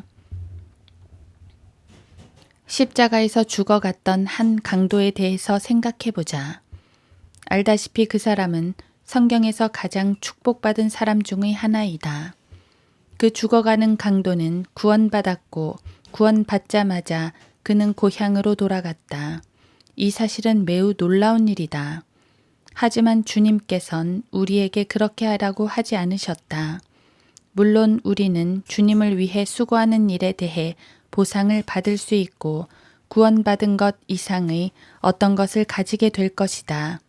당신은 그분이 왜 그렇게 행하시는지 알고 있을 것이다. 하지만 솔직히 말해서 나는 그분이 그렇게 하시지 않기를 바란다. 나는 주님이 바로 지금 나를 집으로 데려가시기를 원한다. 사람들은 항상 이 땅에서 행하는 일을 계획하고 그들의 목표를 설정하지만 나에게는 아무런 계획도 없다. 나는 당신이 일생 동안 보아온 사람들 중 가장 무질서한 사람일지도 모른다. 나는 아무것도 아닌 일에 대해서는 아무 계획도 세우지 않는다. 주님께서 바로 지금 오시는데 무슨 일을 하겠는가? 아무것도 없다. 나는 어떠한 목적도 목표도 어떠한 계획도 갖고 있지 않다. 만약 지금 주님께서 오시고 여러분 중 누가 펜사콜라에 내려온다면 내 집 전체를 가져도 좋다. 뜰에 있는 사륜 드라이브 지프 스코트도, 내 모든 낚시 도구들도, 내 엽총도, 테이프 레코더도 모두 다 가져도 좋다. 내가 가는 곳에서는 그런 것들이 다시는 필요하지 않을 것이다. 그런 것들을 사기 위해 시간을 투자하는 따위의 일로 지칠 필요가 없다. 6. 두 증인의 부활. 이제 요한계시록 11장으로 가보자. 거기에서 우리는 6번째 부활을 발견하게 된다. 요한계시록 11장은 두 증인에 대해서 말하고 있다. 그 두 증인이 누구인가에 대해서는 크게 의심할 여지가 없다. 그들은 엘리야와 모세이다. 어떤 사람들은 그들이 엘리야와 에녹이라고 말한다. 그러나 그 두 증인 중의 하나가 에녹이 아니라는 것은 그들의 사역을 비교해보면 알 수 있다. 엘리야와 모세는 둘 다 40일 낮과 밤을 시내산에 있었으나 에녹은 그렇지 않았다. 엘리야와 모세는 둘 다 물을 가르는 기적을 행했으나 에녹은 그렇지 않았다. 엘리야와 모세는 둘 다 40일 밤낮을 음식을 먹지 않고 지냈으나 에녹은 그렇지 않았다. 엘리야는 하늘로부터 불을 내렸고 모세는 역병으로 땅을 치는 기적을 행했으나 에녹은 그러한 일을 한 적이 없다. 요한계시록 11장 6절에 나오는 비를 보지 못하게 하는 권세는 엘리야에게 있었던 것이고 물을 피로 변하게 하는 권세는 모세에게 있었던 것이나 에녹에게는 요한계시록 11장에 기록되어 있는 어떤 기적도 행한 적이 없다. 사람들이 두 증인 가운데 하나가 에녹이라고 생각하는 이유는 한 번 죽는 것은 사람들에게 정해진 것이고 그 뒤에 심판이 정해진 것 같이 히브리서 9장 27절 라는 말씀을 마음에 두기 때문이다. 다시 말해서 엘리야와 에녹은 죽지 않았고 하늘에 올라갔기 때문에 이 말씀에 따라서 그는 다시 내려와 죽는다는 것이다. 하지만 히브리서 9장 27절 말씀을 그렇게 적용하면 좀 곤란하다. 이 말씀은 일반적인 원리이다. 일반적으로 사람들은 태어나고 또 죽는다. 그러나 이 법칙에서 예외되는 사람들이 존재한다. 어떤 사람들은 죽음에서 부활한 이후에 다시 죽었다. 나사로, 나인성 과부의 아들. 또 어떤 사람들은 결코 한 번도 죽지 않을 것이다. 예수께서 오실 때 살아서 들림받는 성도들. 물론 예외란 규칙을 더 확고히 해주기에 히브리서 9장 27절 말씀은 진리이다. 그리스도께서 다시 오실 때에 살아있는 성도들의 모형이 되기 위해서 결코 죽지 않는 한 사람이 성경에 있어야 한다. 그것이 에녹이다. 엘리야도 죽지 않았으나 그는 환난 기간 중에 죽을 것이다. 요한계시록 11장 6에서 10절에는 이 두 증인들이 목베임 당해서 거리에 버려진다고 말한다. 모세와 엘리야는 목베임 당해 죽을 것이고 그 형벌이 환난 시대의 일반적인 형벌이라는 것은 요한계시록 20장 4절을 통해 알 수 있다. 그들은 참수형을 당한다. 요한계시록 11장 5에서 8절을 보라. 거기에는 죽은 몸이라고 기록되어 있다. 즉 그들의 머리는 잘려서 저쪽에 있고 그들의 몸통은 이쪽에 있는 것이다. 모세와 엘리야는 환난 기간에 다시 와서 증거할 것이다. 그들은 내려와서 회개하라고 전파한다. 그리고 14만 4천의 구원받은 유대인들은 널리 퍼져서 이방인들에게 복음을 전한다. 적그리스도는 그들을 잡으려고 하나 잡지 못한다. 마침내 환란이 끝날 무렵에 적그리스도는 이 두 증인을 죽일 것이다.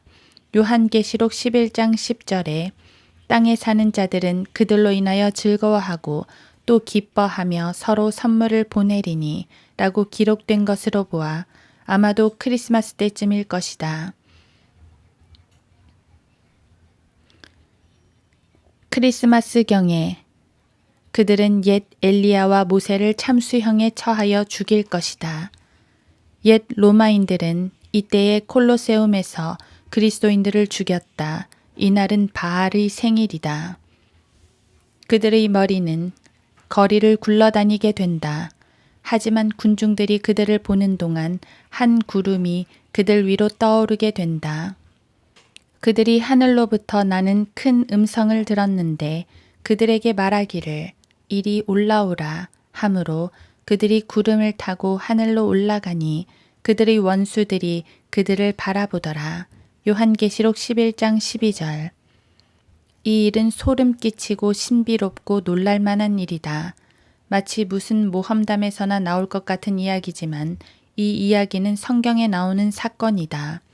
자, 많은 사람들이 인공위성을 통해서 TV를 시청할 것이다. 그 위성은 예루살렘 중심가를 비친다. TV에서는 뉴스 앵커가 뉴스를 마무리할 것이다.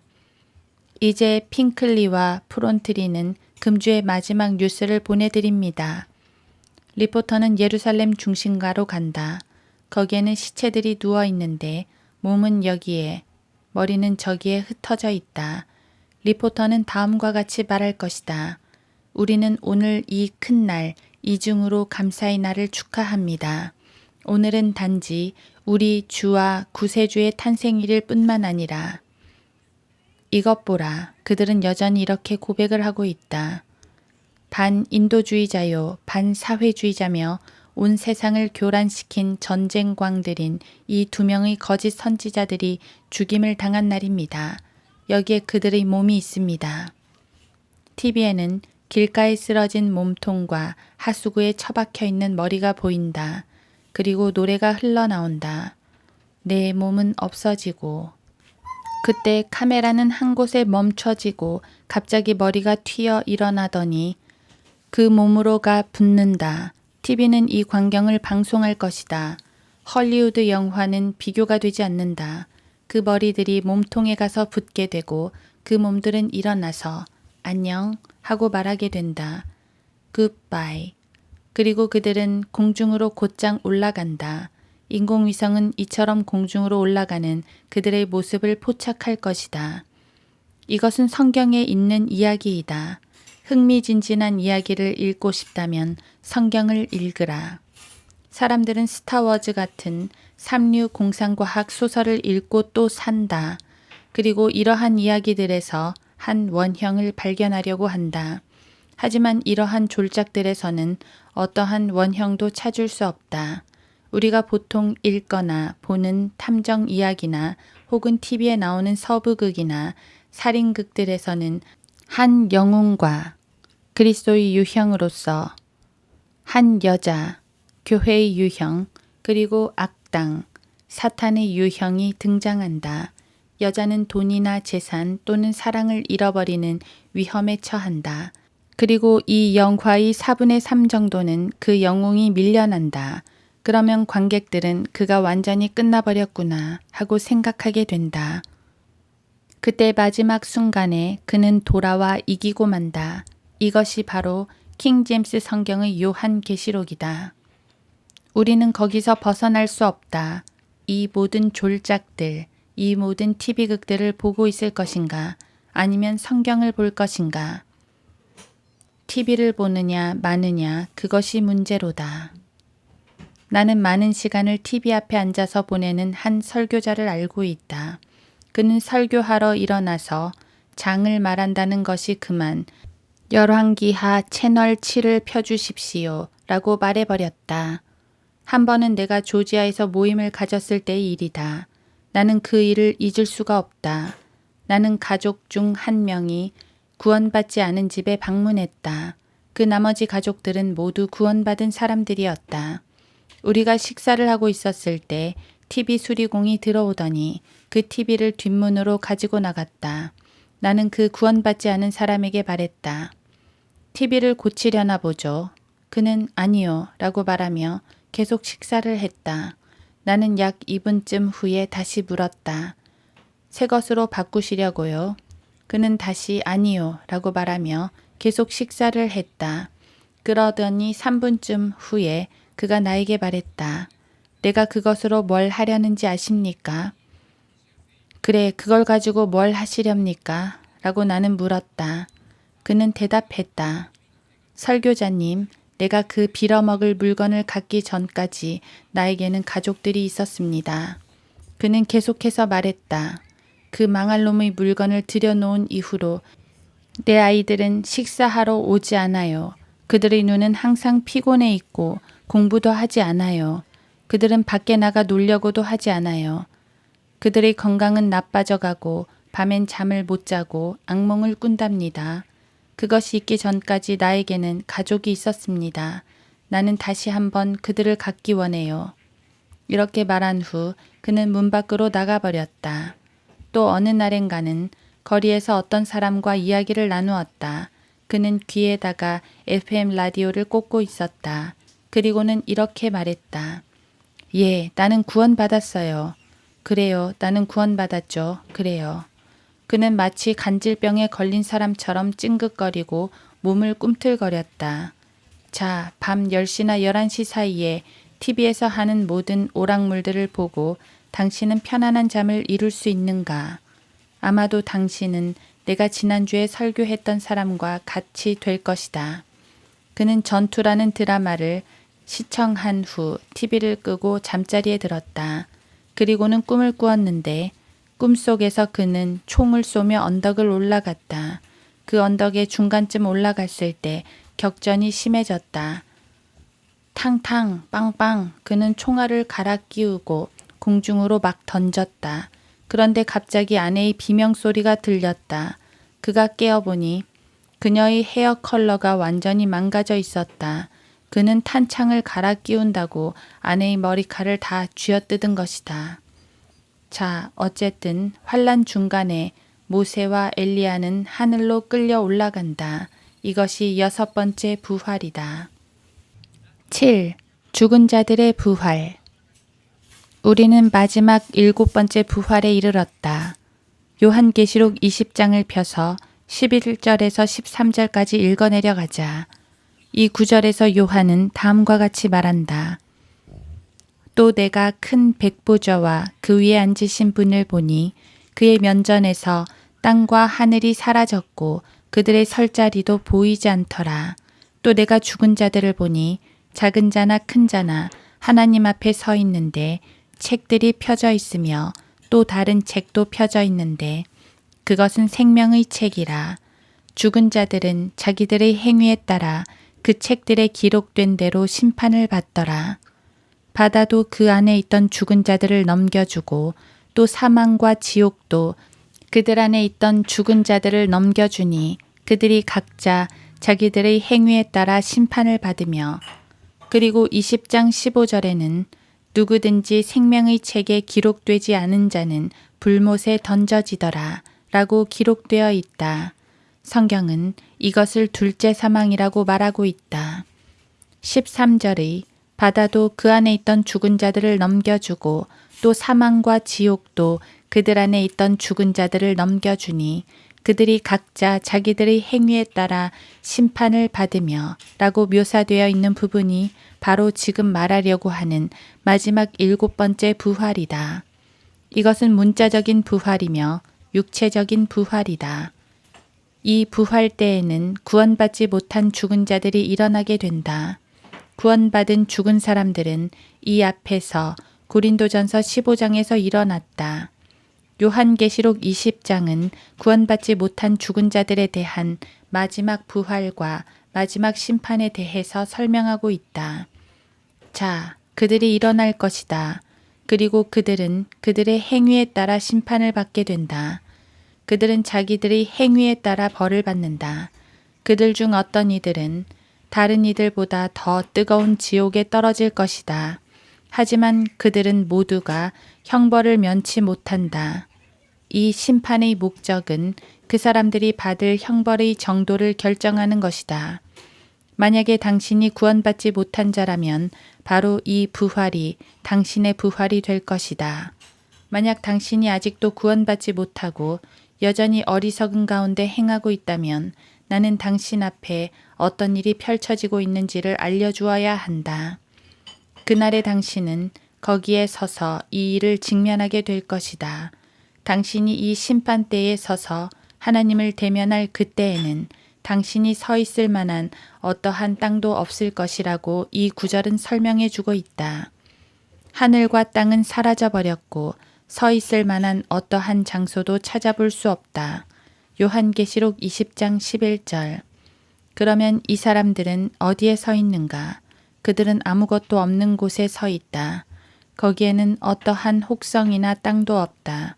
당신은 그 하얀 빛 속에서 발이 미끄러져 제대로 서 있을 수도 없고 그 하얀 빛 속에서 눈을 깜빡거리기만 할 수 있을 뿐이다. 만약 초자연적으로 받쳐지지 않는다면 아무도 거기에 서 있을 수 없을 것이다. 당신은 그 빛으로부터 나오는 그 음성, 나이아가라 폭포 같은 소리에 그 음성을 듣게 될 것이다.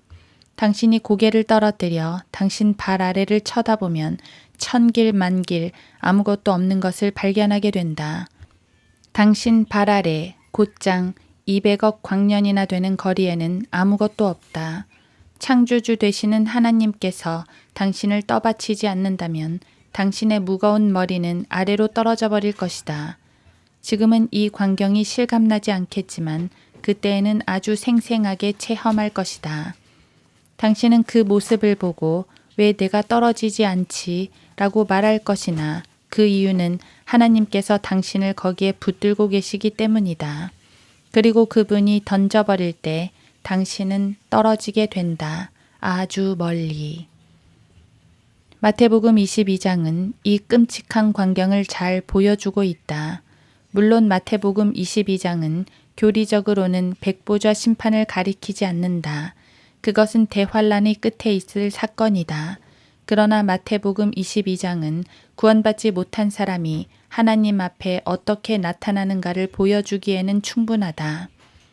성경은 그가 예복을 입지 않고 왔을 때 그는 아무 말도 없었다고 말한다. 손님을 청한 왕이 한 말을 성경은 다음과 같이 말하고 있다. 그 사람의 손과 발을 묶어서 데리고 나가 바깥 흑암에 내어 던지라. 거기서 울며 이를 갈고 있으리라. 부름을 받은 사람들은 많아도 택함을 받은 사람들은 적으니라.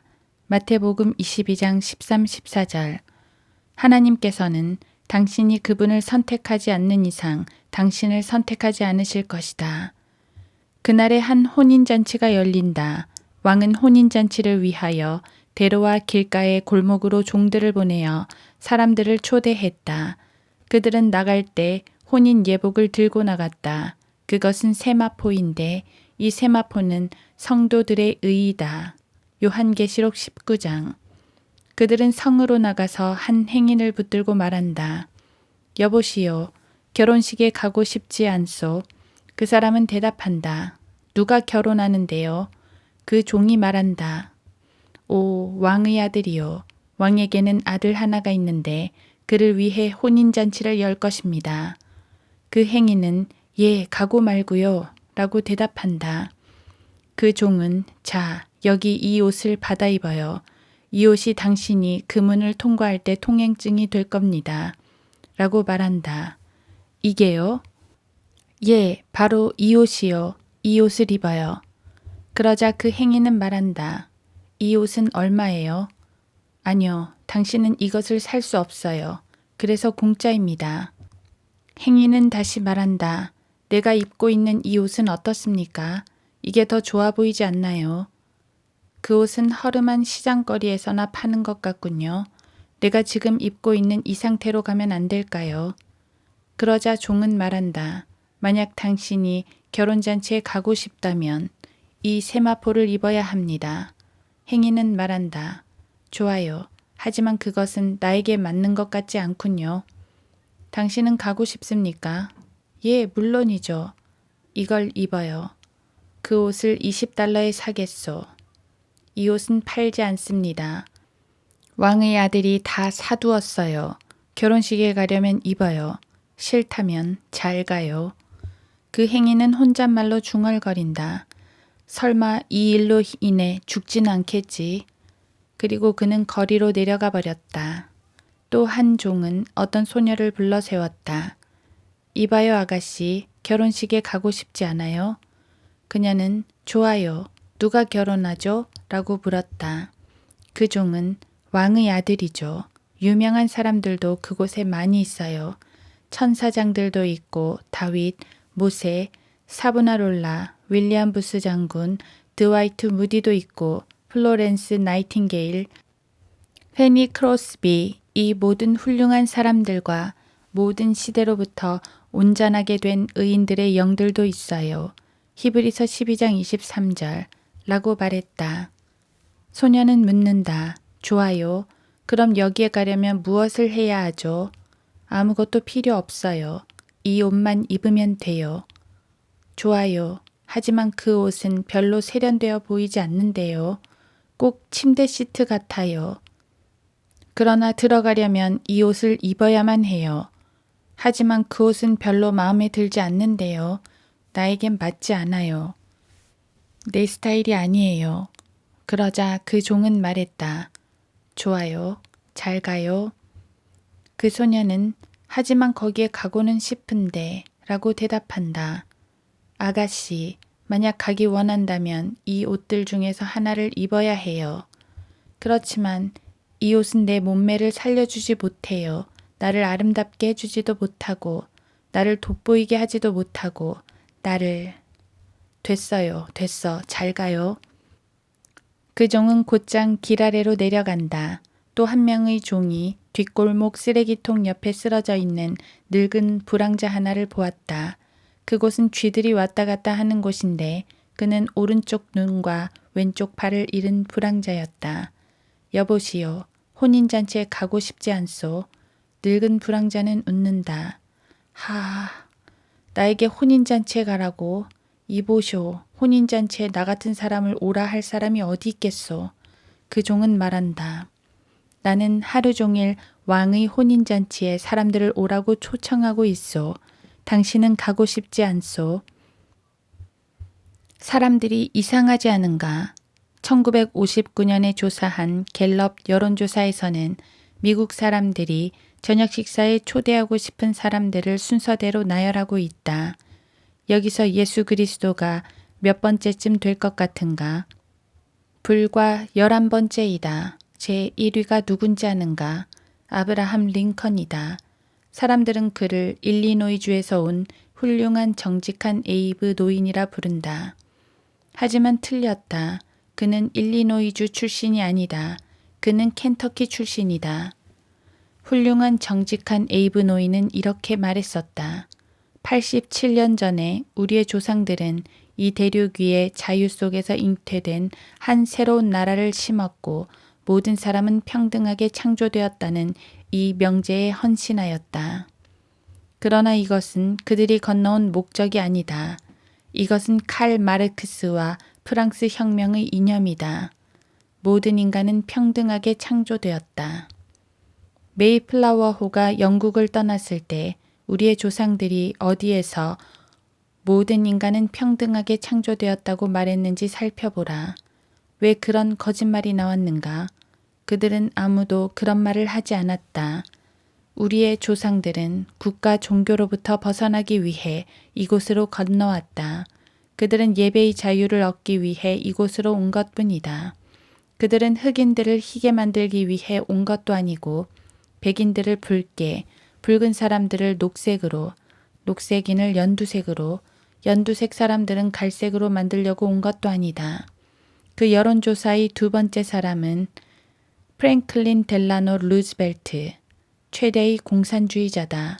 마틴 루터 킹 주니어를 제외하고 미국이 지금까지 배출한 가장 큰 거물급 공산주의자가 바로 프랑클린 델라노 루즈벨트이다. 치프 화이트 페더라는 이름의 크고 나이든 인디언 오페라 가수가 있었다. 그가 노래할 때 그는 머리띠를 두르고 공연하곤 했는데 그는 구원받은 사람이었다. 그는 2차 세계대전이 발발하기 전에 영국 왕과 여왕을 위해서 콘서트를 개최했다. 콘서트가 끝나고 서로 악수를 하며 그에게 축하 인사를 할 때 그는 영국 왕에게 당신은 구원받았습니까? 라고 말했다. 그는 그런 식으로 인사했다. 왕은 예, 구원받았습니다. 라고 말했다.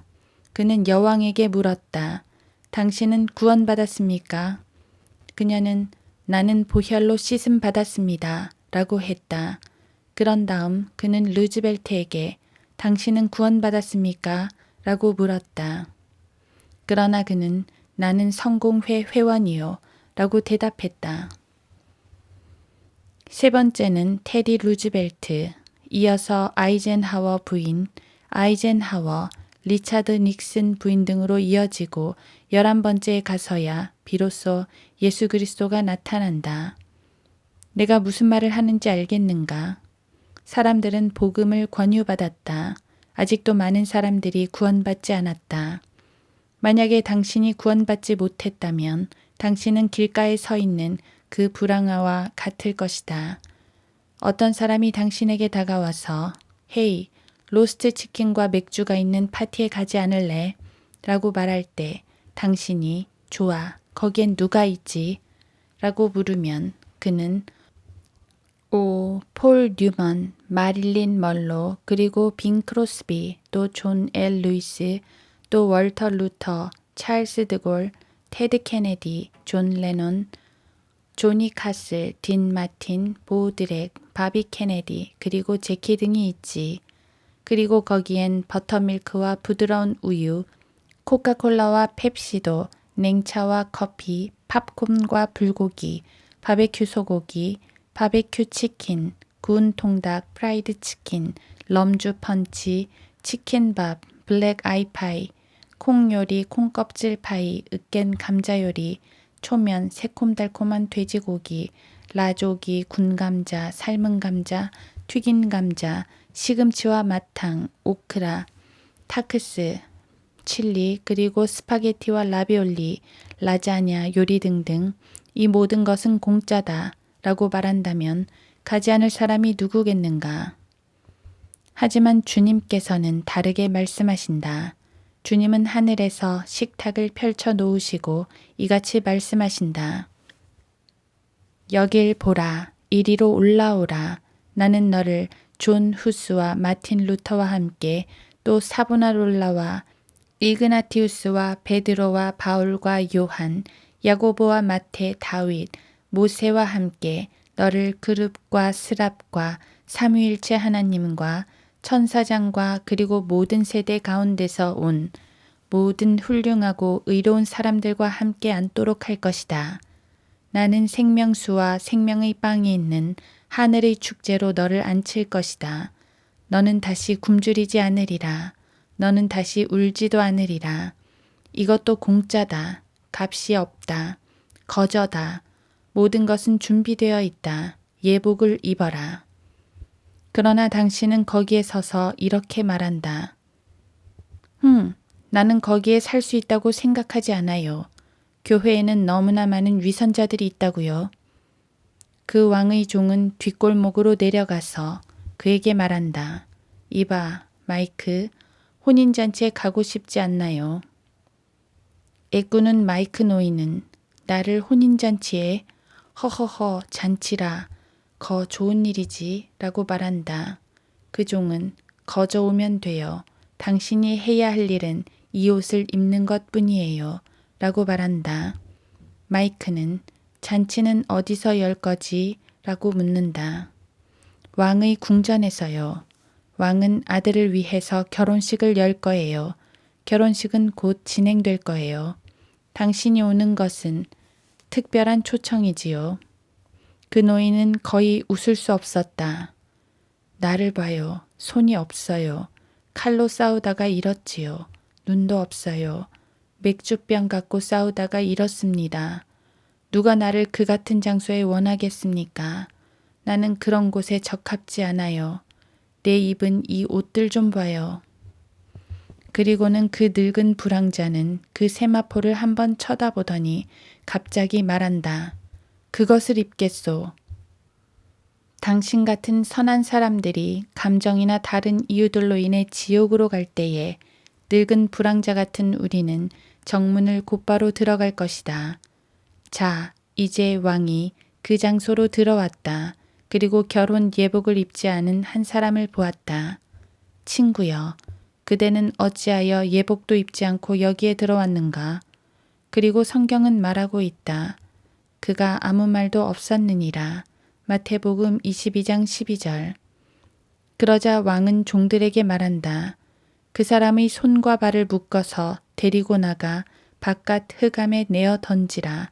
거기서 울며 이를 갈고 있으리라. 마태복음 22장 13절. 그러나 주님, 나는 침례교에 다녔습니다. 나가 그를 끌어내라. 그러면 당신은 200억 광년이나 되는 거리 아래 불못으로 떨어진다. 떨어지면서 비명을 지르게 될 것이다. 아멘. 당신은 그때서야 이렇게 말할 것이다. 어떤 사람들은 우리가 아멘 하는 것을 고리타분하다고 할지 모르지만 당신은 바로 그날에 당신 자신을 저주하는 소리로 아멘 할 것이다. 주님은 말씀하실 것이다. 내게서 떠나 마귀와 그의 천사들을 위하여 준비한 영원한 불 속으로 들어가라. 마태복음 25장 41절. 당신은 아멘이라고 말하면서 사라져갈 것이다. 성경은 그가 아무 말도 없었느니라 라고 말하고 있다. 마태복음 22장 12절. 대답할 수가 없을 것이다. 그러나 주님, 이런 것은 어때요? 나가. 자기를 옳다고 생각하는 이 모든 사람들은 어떻습니까? 끌어내라, 끌어내. 그를 던져버려라. 건달 쓰레기, 나가. 이 궁전에서 끌어내라. 그러나 주님, 나는 황금률을 지켰습니다. 나는 그리스도인이라고 말하는 이 사람들을 둘러보았습니다. 많은 사람들이 내가 행했던 것처럼 선하게 살지 않았어요. 나는 어째서 나가. 그를 끌어내라, 끌어내라. 그러나 주님, 나는 그렇게 생각하지 않습니다. 끌어내. 그리고 천사들은 당신의 손과 발을 잡아 끌어낼 것이다. 성경은 말한다. 그가 아무 말도 없었느니라. 마태복음 22장 12절. 자, 지금까지 7가지의 부활에 대해서 살펴보았다. 이제 당신에게 한 가지 묻겠다. 이러한 부활들 중에서 당신은 어떤 부활에 참여하겠는가? 당신은 4번째 부활에는 참여할 수가 없다. 그것은 한 민족의 부활이기 때문이다. 또 6번째 부활에도 참여할 수가 없다. 그것은 환난 성도들의 부활이기 때문이다. 당신은 2번째 부활에도 참여할 수 없다. 이것은 과거에 있었던 구약 성도들의 부활이다. 자, 그러면 당신이 참여할 수 있는 부활은 3개 남았다. 만약 당신이 3번째 부활인 영적인 부활에 참여한다면 당신은 그리스도의 몸의 휴거인 5번째 부활에도 참여할 것이다. 당신이 지금 죽은 자들로부터 일어난다면 그때에도 죽은 자들로부터 일어나게 된다. 그러나 만일 그렇지 않다면 당신은 죽은 자의 부활 때에 7번째 부활하게 될 것이다. 구원받지 못한 죽은 자들의 이 마지막 부활을 면하기 원한다면 바로 지금 예수 그리스도를 영접하라. 그리하여 그분으로 하여금 당신에게 영적인 부활, 즉 새 생명을 주시도록 하게 해야 할 것이다. 바로 지금.